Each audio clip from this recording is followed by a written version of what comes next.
Bem-vindos a mais um Deep Dive. Hoje a gente vai mergulhar de cabeça no mundo da SAF, Sociedade Anônima do Futebol no futebol brasileiro.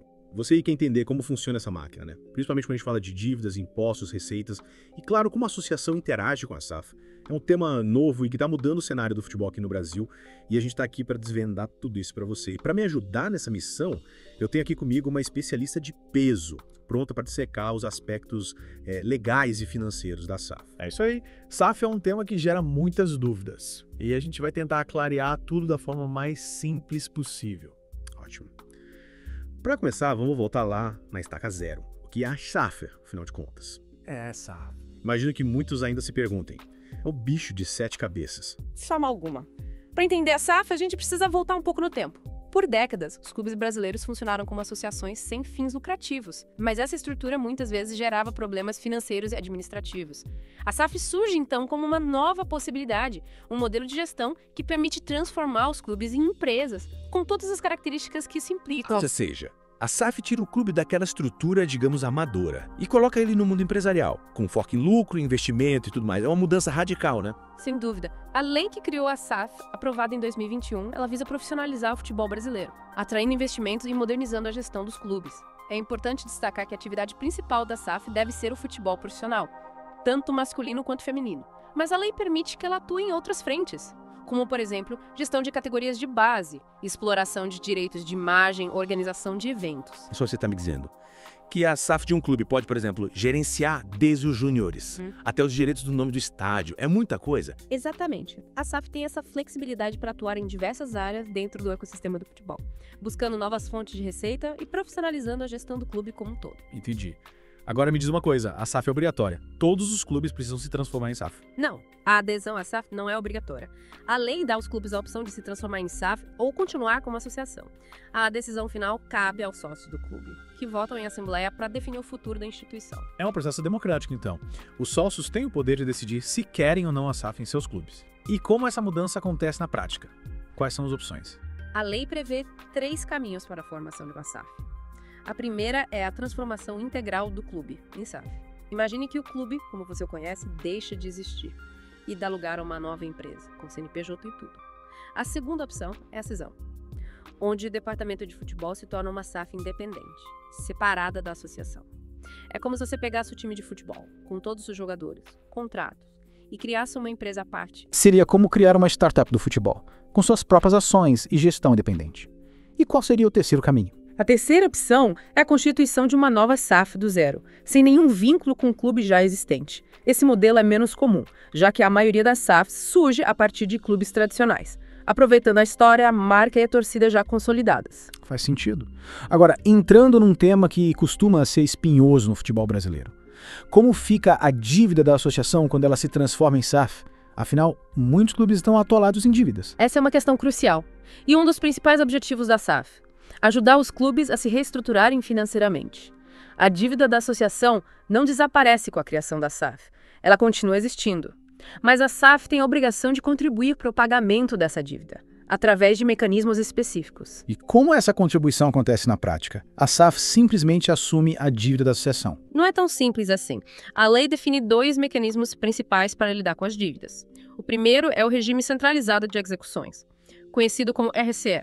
Imagine um sistema onde a SAF e os credores da associação se sentam à mesa para negociar a forma de pagamento da dívida, buscando um acordo que seja viável para todos. É como a grande renegociação da dívida, com a SAF atuando como mediador entre o clube e os credores. Exatamente. O objetivo do RCE é criar um ambiente mais organizado e transparente, para a quitação das dívidas com prazos e condições predefinidas. Que se não houver acordo no RCE.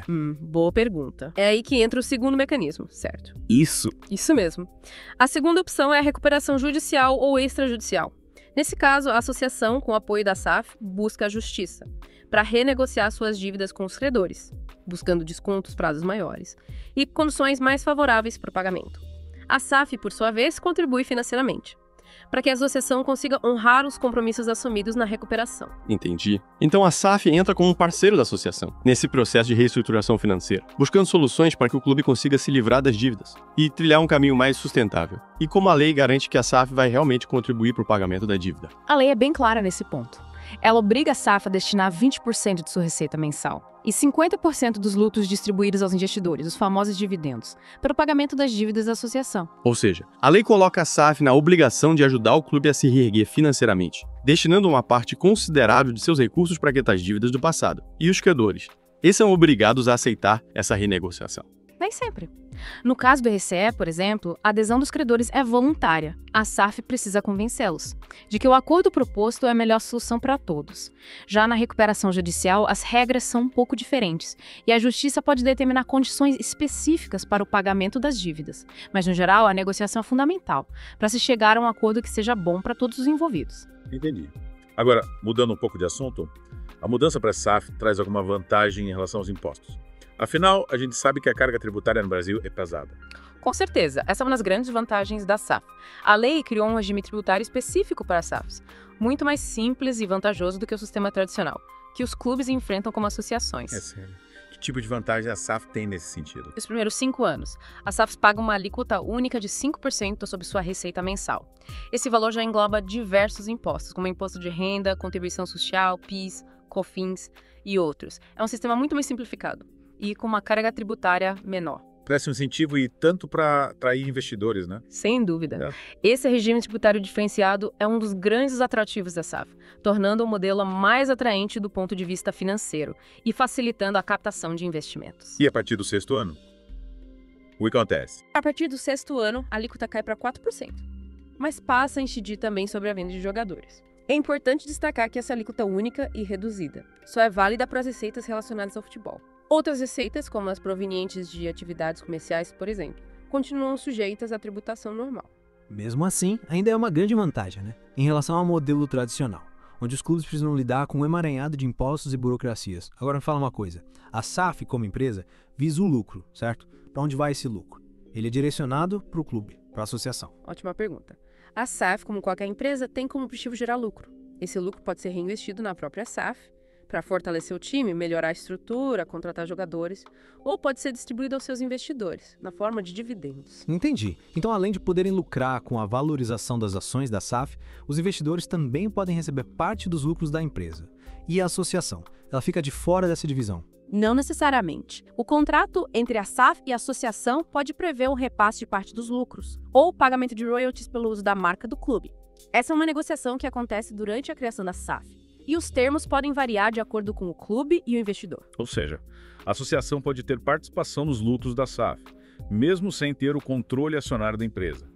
Isso garante que o clube continue se beneficiando financeiramente do sucesso do time, mesmo após a transformação em SAF. Mas e se a SAF não der certo? E se ela tiver prejuízo? Essa é uma dúvida comum, mas é importante lembrar que a lei protege o patrimônio da SAF. Os bens da SAF não podem ser usados para pagar dívidas da associação, que foram contraídas antes da criação da SAF. Então o investidor tem garantia de que seus recursos estão protegidos, mesmo que a SAF enfrente dificuldades financeiras. Exatamente. Essa proteção é fundamental para atrair investidores e garantir a viabilidade do modelo SAF. Mas vale ressaltar que essa proteção só é válida se a SAF estiver cumprindo com suas obrigações de pagamento da dívida da associação. Ou seja, a SAF precisa fazer a sua parte, contribuindo para a reestruturação financeira do clube, para ter direito a essa proteção. É justo? E como fica a relação entre a associação e a SAF? Quem manda em quem? A associação perde totalmente o controle do time. Essa é uma pergunta importante e que gera muitas discussões. Mesmo que um investidor tenha a maioria das ações da SAF, o que lhe dá o controle da gestão do time, a associação mantém alguns poderes importantes. Que poderes são esses? A associação tem alguma voz ativa na gestão da SAF. Sim. A lei garante à associação poder de veto em algumas decisões cruciais, como mudanças no nome do time, no escudo, nas cores, ou na cidade onde o clube está sediado. Essas decisões precisam da aprovação da associação, protegendo a identidade e a história do clube. É como se a associação continuasse sendo a guardiã da tradição do clube, garantindo que a SAF não faça mudanças drásticas que desagradem a torcida. Faz sentido? Exatamente. A associação também pode negociar outros direitos e proteções. Durante o processo de criação da SAF, por exemplo, a associação pode definir como será sua participação nas receitas da SAF, como o repasse de um percentual dos lucros, ou o pagamento de royalties pelo uso da marca do clube. Ou seja, a associação tem um papel ativo na formatação da SAF, negociando os termos do contrato para garantir que seus interesses sejam atendidos. Mas me diz uma coisa, quem administra a SAF no dia a dia? Como funciona a gestão da empresa? A SAF, como qualquer empresa, precisa de uma estrutura administrativa para funcionar. A lei define que a SAF deve ter obrigatoriamente um conselho de administração e um conselho fiscal. E quais as funções desses conselhos? Parece coisa de empresa grande, né? Sim, a ideia é trazer para o futebol a mesma estrutura de governança que a gente vê em empresas de sucesso. O conselho de administração é o cérebro da SAF. É ele que define as estratégias, aprova o orçamento, contratos executivos, define os investimentos, enfim, é o órgão máximo de gestão da SAF. E conselheiro fiscal. Qual o seu papel? O conselho fiscal é o olho da SAF. Ele tem a importante função de fiscalizar tudo o que acontece na empresa. Analisa as contas, os contratos, as decisões do conselho de administração e verifica se tudo está sendo feito de acordo com a lei, com o estatuto da SAF e com os interesses dos acionistas. É como se o Conselho Fiscal fosse um auditor independente, garantindo que a SAF esteja jogando limpo e seguindo as regras do jogo. Perfeito. A lei define regras claras para a composição desses conselhos, buscando garantir sua independência e evitar conflitos de interesse. Por exemplo, membros da diretoria da associação ou de outra SAF não podem fazer parte do conselho de administração ou do conselho fiscal de uma SAF. Entendi. A lei tenta blindar a SAF de interferências externas, garantindo que as decisões sejam tomadas com base em critérios técnicos e profissionais, visando o bem da empresa. E a associação? Ela tem alguma participação nesses conselhos? Sim.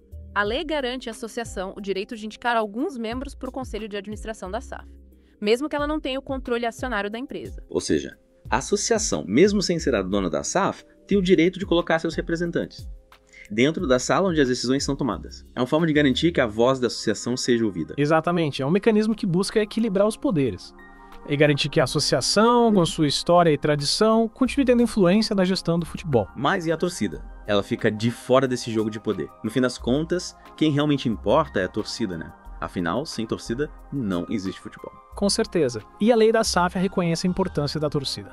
Ela incentiva a criação de mecanismos para que a torcida possa participar ativamente da gestão da SAF, expressando suas opiniões e contribuindo para as decisões do clube. Que tipo de mecanismos? Como a torcida pode participar da gestão de uma SAF? A SAF pode criar diversos canais de comunicação direta com a torcida, como fóruns online, assembleias abertas, pesquisas de opinião.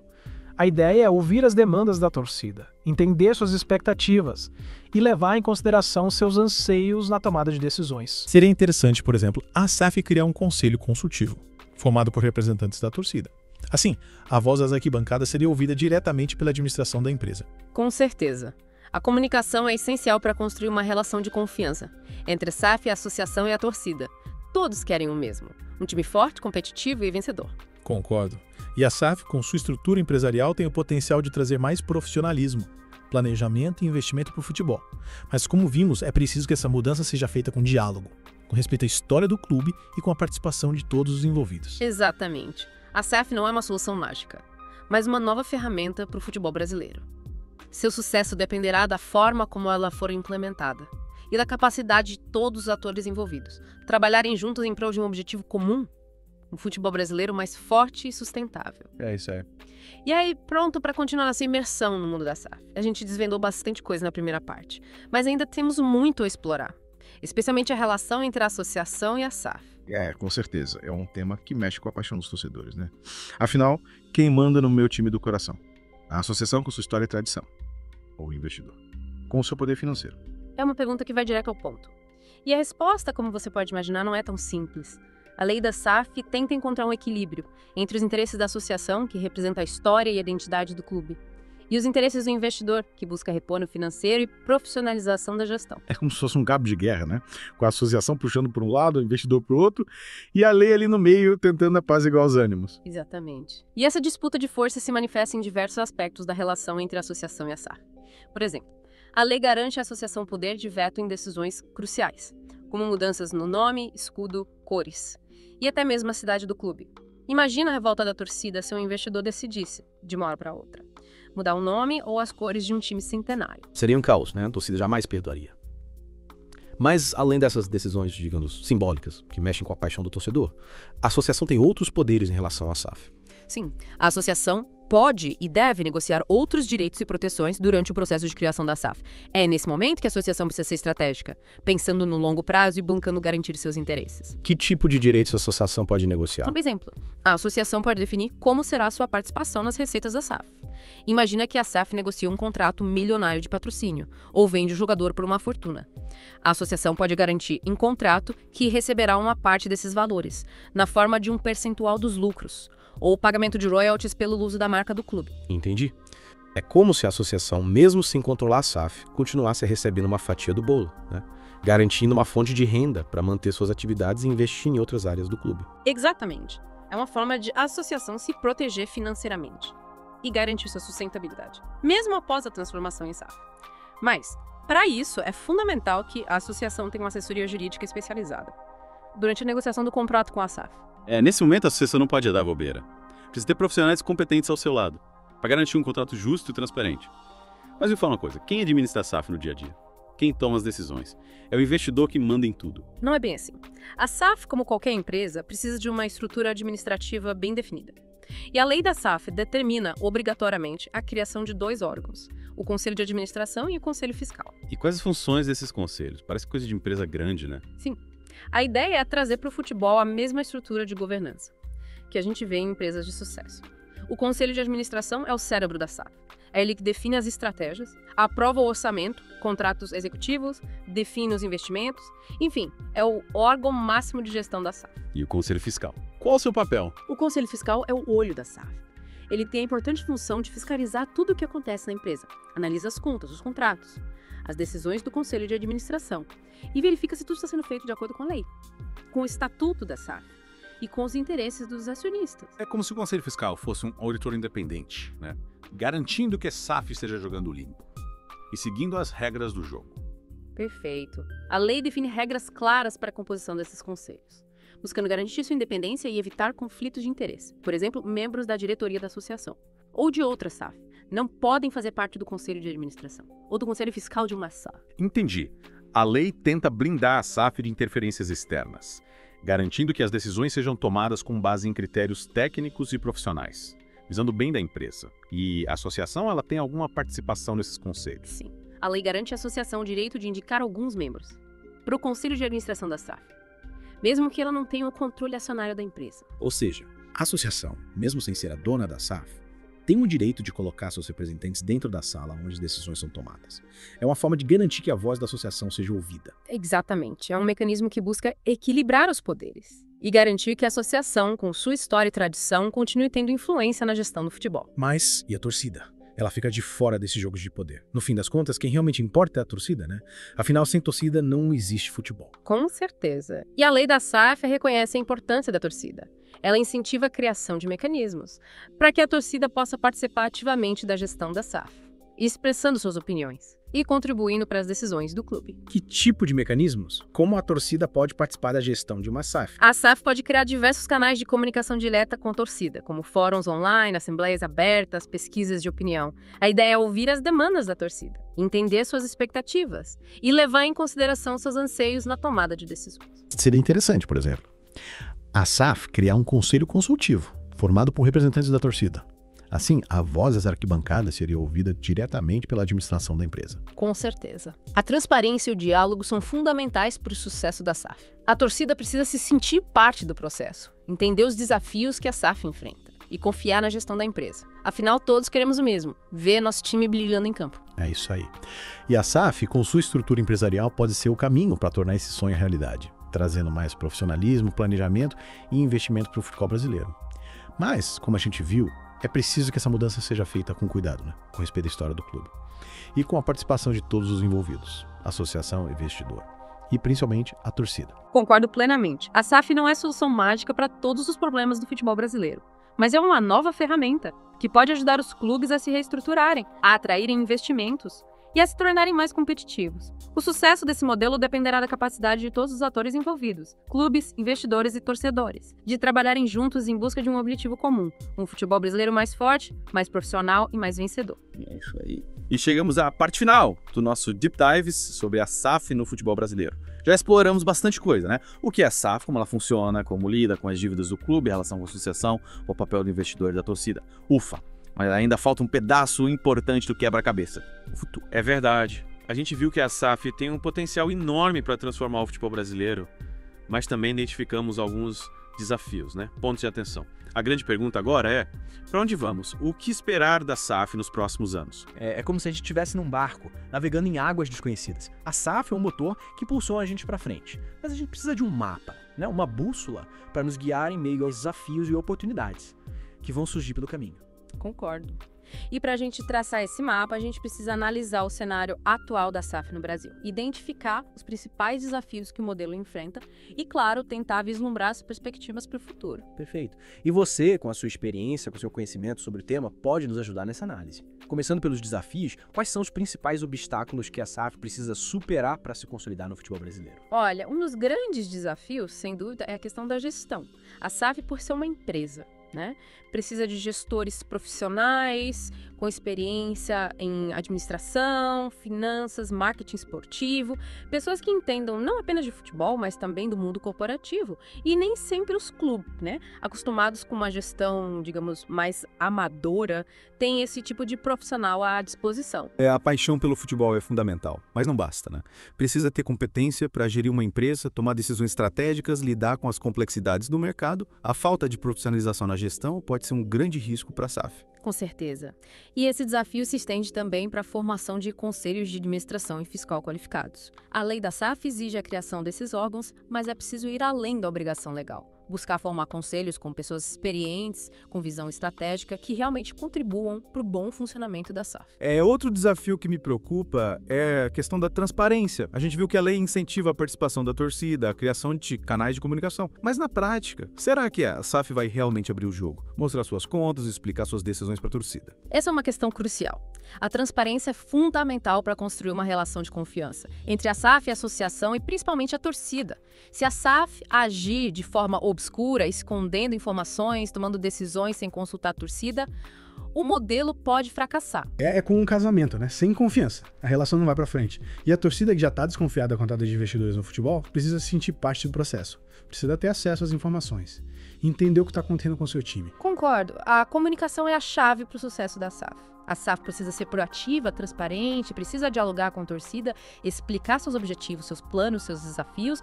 Só assim vai ser possível criar um ambiente de confiança e de colaboração. Falando em futuro, quais são as perspectivas para a SAF no Brasil? Você acredita que esse modelo vai se consolidar e realmente transformar o futebol brasileiro? Olha, eu sou otimista.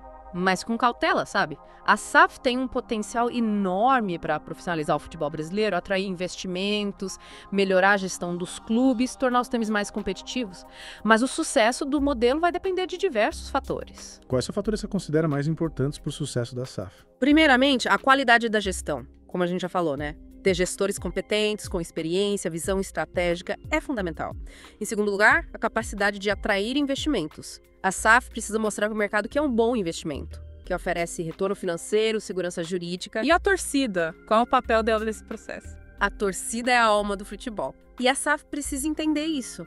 A torcida precisa se sentir parte do projeto, precisa ser ouvida, precisa ter seus interesses respeitados. Sem o apoio da torcida, a SAF não vai para frente. É verdade, a torcida pode ser a grande força motriz da SAF ou o seu maior obstáculo, Cabe à SAF escolher o caminho que quer seguir, o diálogo ou o confronto. Exatamente. A SAF é um caminho sem volta para o futebol brasileiro. Os clubes que não se adaptarem a essa nova realidade correm o risco de ficar para trás. Mas a SAF por si só não garante o sucesso. É preciso que todos os envolvidos, clubes, investidores, torcedores, estejam comprometidos em fazer o modelo funcionar da forma correta. É isso aí. A SAF é uma nova era no futebol brasileiro. Uma era de profissionalização, de investimento, de gestão moderna, de participação da torcida, mas também uma era de desafios, de incertezas, de aprendizado. O futuro da SAF vai depender da forma como todos os atores envolvidos conduzirem esse processo de transformação. Concordo, só o tempo dirá se a SAF vai ser a solução para os problemas do futebol brasileiro ou se vai criar novos problemas. Mas uma coisa é certa, o futebol brasileiro nunca mais vai ser o mesmo. E você que nos acompanhou nesse Deep Dive, esperamos que tenha aprendido mais sobre a SAF e que possa participar ativamente desse debate, que está só começando. A SAF é um tema complexo que exige atenção, estudo e, acima de tudo, paixão pelo futebol. Agradecemos a sua companhia e até a próxima.